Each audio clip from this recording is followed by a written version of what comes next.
ఈరోజు విశ్లేషణకు స్వాగతం. బౌద్ధ వాంగ్మయంలోని ఒక చిన్న కథలో ఆ ఒక పెద్ద వైరుధ్యం దాగి ఉంది అనిపిస్తోంది. ఒక సన్యాసి తన సంకల్ప బలం గురించి, తన శక్తి గురించి ఒక రకంగా ప్రతిజ్ఞ చేస్తాడు. కాని ఆ తర్వాత వాక్యంలోనే నాకు దారి చూపించండి అని మరొకరిని అడుగుతాడు. ఈరోజు మనం ఈ 2 శ్లోకాల వెనుక ఉన్న ఆ లోతైన అర్థాన్ని పరిశోధిద్దాం. అవును, మనం మాట్లాడుతోబోయేది వల్లియ థేరగాథలు. ఇది ఒక వ్యక్తి యొక్క అచంచలమైన కృషికి, ఇంకా సరైన మార్గదర్శకత్వం యొక్క ఆవశ్యకతకు మధ్య ఉన్న సంబంధాన్ని చాలా అందంగా వివరిస్తుందన్నమాట. అంటే ఈ రెండింటిలో ఏది ముఖ్యం, లేకపోతే రెండూ అవసరమా?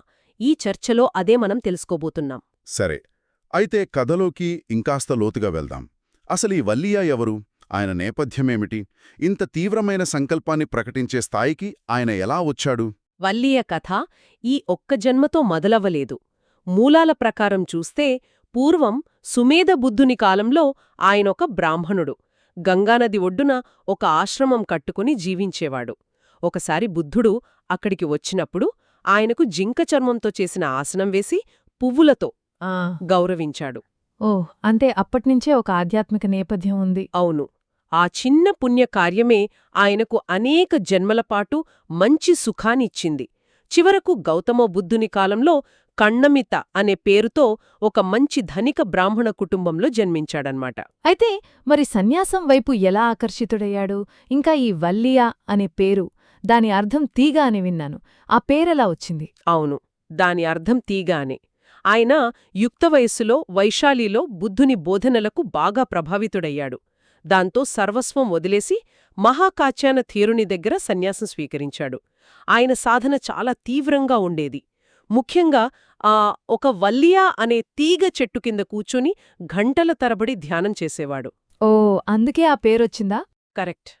ఆయన దీక్షను, ఆ ప్రదేశంతో ఆయనకున్న అనుబంధాన్ని చూసి తోటి భిక్షువులు ఆయన్ను గౌరవంగా వల్లియ థేరా అని పిలవడం మొదలుపెట్టారు. అయితే అసలు పేరు కంటే ఈ పేరుతోనే ఎక్కువ ప్రసిద్ధుడయ్యాడనమాట. సరిగ్గా అదే.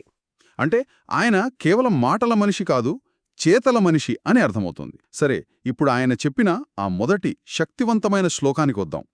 తన తోటి భిక్షువైన వేణుదత్తతో ఆయన ఇలా అంటున్నాడు: బలంతో, శక్తితో చెయ్యవలసినది ఏదైనా, జ్ఞానోదయం కోసం చేయవలసినది ఏదైనా నేను చేస్తాను, నిర్లక్ష్యం చేయను. నా శక్తిని, గొప్ప ప్రయత్నాన్ని చూడండి. ఇది వింటుంటే ఒక యోధుడు యుద్ధానికి ముందు చేసే ప్రతిజ్ఞలా అనిపిస్తోంది. ఖచ్చితంగా అది ఒక సాధారణ వాక్యం కాదు, ఒక ప్రకటన. అందులో వాడిన పాలి పదాలు చాలా శక్తివంతమైనవి. దల్లావీరియేనా అంటాడు. దల్లవీరియేనా అంటే విడదీయలేని అచంచలమైన శక్తి. తర్వాత నా వరజస్యసం అంటాడు. అంటే నేను వెనక్కి తగ్గను, నిర్లక్ష్యం చేయను అని. ఇది ఆయన సంకల్ప తీవ్రతను చూపిస్తుంది. చివరిగా పస్స వీర్యం పరక్కమా, నా శక్తిని, నా పరాక్రమాన్ని చూడు అని అనడం ద్వారా ఆయన తన నిబద్ధతను ప్రపంచానికి ప్రకటిస్తున్నాడు. ఇక్కడ నాకో ప్రశ్న వస్తోంది.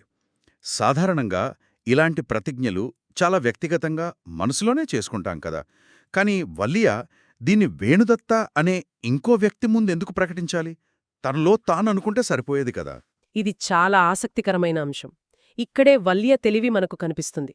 మనస్తత్వశాస్త్రం ప్రకారం ఒక లక్ష్యాన్ని ఇతరుల ముందు ప్రకటించినప్పుడు దాన్ని సాధించాలనే ఒత్తిడి, ఆ బాధ్యత పెరుగుతాయి. అవును, నిజమే. సోషల్ అకౌంటబిలిటీ అంటారు కదా. అదే వల్లియ ఇక్కడ అదే చేస్తున్నాడు. ఆయన వేణుదత్తను ఒక సాక్షిగా నిలబెడుతున్నాడనమాట. చూడు, నేను ఈ మాట ఇచ్చాను, ఇక నేను వెనక్కి తగ్గడానికి వీల్లేదు అని. ఒకవేళ నేను ఎప్పుడైనా బలహీనపడితే నువ్వే నాకు ఈ మాటను గుర్తు చెయ్యాలి అని పరోక్షంగా చెప్తున్నాడు. నిజమే. ఇది మనమందరం చేసే పనే. కొత్త సంవత్సరంలో జిమ్కి వెళ్లాలని అనుకుంటే ఆ విషయాన్ని స్నేహితులకి చెప్పినప్పుడు వెళ్లాలనే పట్టుదల పెరుగుతుంది. ఎందుకంటే మనం మాట నిలబెట్టుకోవాలి. వల్లియా తన ఆధ్యాత్మిక ప్రయాణానికి అదే సూత్రాన్ని వర్తింపచేస్తున్నాడు. తనను తాను జవాబుదారీగా ఉంచుకోవడానికి ఒక వ్యవస్థను సృష్టించుకుంటున్నాడు. సరిగ్గా అదే. తన సంకల్పానికి తానే ఒక కాపలాదారుణ్ణి నియమించుకుంటున్నట్టు. ఇది ఆయన సంకల్పానికి ఇంకా బలాన్నిస్తుంది. తన ప్రయాణంలో ఒంటరి కాదని, తన మాటలకు విలువ ఉందని, ఒక సాక్షి ఉన్నాడని తనకు తాను గుర్తు చేసుకుంటున్నాడు. సరే, ఇక్కడే కథ ఒక ఊహించని మలుపు తీసుకుంటుంది. ఇంతటి ఆత్మవిశ్వాసం, ఇంతటి స్వీయ సామర్థ్యం మీద నమ్మకం ప్రకటించిన వల్లియా ఆ తర్వాత శ్లోకంలో పూర్తి భిన్నంగా మాట్లాడతాడు. అమరత్వంలో అంటే నిర్వాణంలో కలిసే మార్గాన్ని నాకు చూపించు. గంగానది సముద్రంలో కలిసినట్లు నేను మౌనంతో మౌనిత్వాన్ని చేరుకుంటాను. ఇది నాకు చాలా ఆశ్చర్యం కలిగించింది. మొదటి శ్లోకంలోని యోధుడు రెండో శ్లోకంలో ఒక వినయపూర్వకమైన విద్యార్థిగా మారిపోయాడు. ఏంటి ఈ వైరుధ్యం? మొదటిసారి విన్నప్పుడు ఇది వైరుధ్యంలానే అనిపిస్తుంది. నిజమే. కాని లోతుగా చూస్తే ఇది వైరుధ్యం కాదు, పరిపూర్ణత. ఈ రెండు శ్లోకాలు ఒకదానికొకటి పూరకాలు. ఒకటి లేకుండా రెండోది అసంపూర్ణమనమాట. ముఖ్యంగా ఆయన వాడిన ఆ ఉపమానం గంగా సోతోవా సాగరం. గంగా ప్రవాహం సముద్రంలో కలిసినట్లు. అవును, ఆ ఉపమానమే ఈ రెండిటినీ కలుపుతుంది. దాన్ని కొంచెం విడమరిచి చెప్పండి. గంగానదికి ఈయన అభ్యర్థనకు సంబంధమేమిటి? గంగానదికి అపారమైన శక్తి ఉంటుంది. దాని ప్రవాహ వేగం, శక్తి చాలా గొప్పవి. అది మొదటి శ్లోకంలో వల్య ప్రకటించిన సంకల్ప బలానికి ప్రతీక. ఓకే. కాని ఆ నది సముద్రాన్ని చేరాలంటే దానికి ఒక నిర్దిష్టమైన మార్గం, ఒక నదీ పడుగ అంటే ఒక రివర్ బెడ్ కావాలి. ఆ మార్గం లేకపోతే ఏమవుతుంది? దారి తప్పుతుంది. అవును, దాని ప్రవాహం దారి తప్పి ఎడారిలో ఇంకిపోవచ్చు, లేదా ఎన్నో పాయలుగా విడిపోయి శక్తిని కోల్పోవచ్చు. గమ్యాన్ని చేరలేదు. వల్య మొదటి శ్లోకంలో తనలో గంగ ప్రవాహముందని చెప్పాడు. ఇప్పుడు రెండో శ్లోకంలో ఆ ప్రవాహాన్ని సముద్రం వైపు నడిపించే మార్గం చూపించమనడుగుతున్నాడు. అద్భుతమైన పోలిక. అంటే ప్రపంచంలోనే అత్యంత వేగవంతమైన కారు మన దగ్గర ఉన్న సరైన మ్యాపు లేదా జీపీఎస్ లేకపోతే ప్రయోజనం శూన్యం. ఎంత వేగంగా వెళ్ళినా తప్పుడు దారిలో వెళ్తే గమ్యం చేరలేం. పైగా ఇంధనం వృధా. వల్లియ తనలో ఉన్న శక్తి అనే ఇంజిన్ను గుర్తించాడు, కాని దానికి సరైన దిశానిర్దేశం అనే జీపీఎస్ కావాలని అడుగుతున్నాడు. ఖచ్చితంగా. వ్యక్తిగత ప్రయత్నం అంటే ఎఫర్ట్ అనే ప్రవాహానికి సరైన మార్గదర్శకత్వం, డైరెక్షన్ అనే నదీ పట్టుగ తోడైనప్పుడే అప్పుడే లక్ష్యమనే సముద్రాన్ని చేరగలరు. ప్రయత్నం లేకుండా కేవలం మార్గం తెలిసి ప్రయోజనం లేదు. అలాగే మార్గం తెలియకుండా చేసే గుడ్డి ప్రయత్నం కూడా వ్యర్థమే. ఈ రెండింటి సమన్వయమే జ్ఞానోదయానికి కీలకం అని వల్లియ ఈ రెండు శ్లోకాల ద్వారా మనకు చెబుతున్నాడు. ఈ రోజుల్లో మనం సెల్ఫ్ మేడ్ వ్యక్తుల గురించి చాలా వింటుంటాం. సొంతంగా కష్టపడి పైకి వచ్చిన వారి గురించి. ఆ హజిల్ కల్చర్లో ఒక గైడ్ లేదా గురువు అవసరం అనే ఈ ఆలోచన కొంచెం పాతదిగా అనిపించవచ్చు. కానీ వల్లియ కథ వింటుంటే బహుశా మనం కోల్పోతున్నది ఈ వినయాన్నేనేమో అనిపిస్తోంది. తన బలం మీద తనకు పూర్తి నమ్మకం ఉన్నప్పటికీ తనకు తెలియనిదుందని ఒప్పుకుని సహాయం అడగడంలోని పరిపక్వత, అది చాలా గొప్పది. ఇది చాలా ముఖ్యమైన పాయింట్. మార్గదర్శకత్వం కోరడం బలహీనత కాదు, అది వివేకానికి చిహ్నం. ఎందుకంటే మనకు మనం బలహీనతలు, మన గుడ్డిమచ్చలు అంటే బ్లైండ్ స్పాట్స్ కనిపించవు.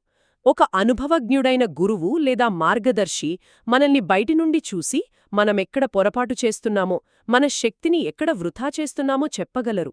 వారు మనకు ఒక అద్దంలా పనిచేస్తారు. నిజమే. వల్లియ తనలో ఉన్న శక్తిని గుర్తించాడు, కాని ఆ శక్తిని ఎలా మలుచుకోవాలో, ఎలా కేంద్రీకరించాలో తెలిసినవారి సహాయం కోరుతున్నాడు. ఆ రెండో శ్లోకంలో మౌనంతో మౌనిత్వాన్ని చేరుకుంటాను అనే వాక్యం కూడా ఉంది. దీని అర్థమేమిటి? ఇక్కడ మౌనం అంటే కేవలం మాట్లాడకుండా ఉండటం కాదు. మొదటి మౌనం సాధనను సూచిస్తుంది.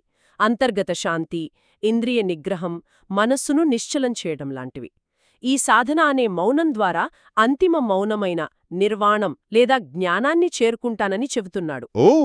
గంగ సముద్రంలో కలిసినప్పుడు ఎలాగైతే తన ప్రత్యేక అస్తిత్వాన్ని కోల్పోయి సముద్రంలో విలీనమవుతుందో, అలాగే సాధకుడు తన అహాన్ని వదిలి నిర్వాణంలో విలీనమవ్వడాన్ని ఇది సూచిస్తుందన్నమాట. కాబట్టి ఈ మొత్తం చర్చ సారాంశం ఏమిటంటే, లక్ష్య సాధనకు రెండు రెక్కలు అవసరం. ఒకటి, మన అకుంఠిత దీక్ష, అచంచలమైన సంకల్పం అనే రెక్క. రెండు, మనకంటే అనుభవం ఉన్నవారి మార్గదర్శకత్వాన్ని వినయంగా కోరడమనే మరో రెక్క. ఈ రెండూ సమానంగా పనిచేసినప్పుడే మనం ఎగరముడియం. అవును, ఈ సందేశం కేవలం ఆధ్యాత్మికతకే పరిమితం కాదు. ఏ రంగంలో ఉన్నవారికైనా ఇది వర్తిస్తుంది. ఒక క్రీడాకారుడికి ఎంత ప్రతిభ ఉన్నా మంచి కోచ్ లేకపోతే రాణించలేడు. కరెక్ట్. ఒక శాస్త్రవేత్తకు ఎంత తెలివితేటలున్నా ఒక మెంటార్ మార్గదర్శకత్వముంటే పరిశోధన వేగవంతమవుతుంది. మనం చేసే కఠోర శ్రమ సరైన దిశలో సాగుతోందా లేదా అని నిర్ధారించుకోవటం చాలా చాలా ముఖ్యం. లేకపోతే అది కేవలం శ్రమగానే మిగిలిపోతుంది, ఫలితాన్నివ్వదు. అంటే అంతిమంగా ఈ గాథలు కేవలం ఒక సన్యాసి కథ కాదు. అది విజయం యొక్క సార్వత్రిక సూత్రాన్ని చెబుతోంది. మీ శక్తిని గుర్తించండి, దాన్ని ప్రపంచానికి ప్రకటించండి. కాని అదే సమయంలో ఆ శక్తిని సరైన దారిలో పెట్టగల మార్గదర్శకు కోసం వినయంగా వెతకండి. అవును.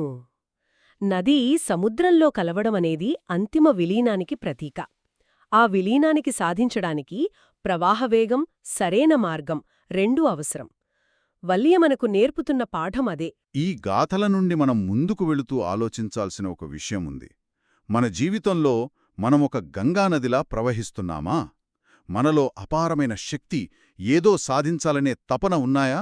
ఒకవేళ ఉంటే మన సముద్రం ఏమిటి? మన అంతిమ లక్ష్యం మనకు స్పష్టంగా తెలుసా? అన్నింటికన్నా ముఖ్యంగా ఆ గమ్యానికి దారి చూపే మార్గదర్శకులను మనం అన్వేషిస్తున్నామా? లేక మన శక్తిని మాత్రమే నమ్ముకుని ఒంటలిగా దారి తెలియని ప్రయాణం చేస్తున్నామా?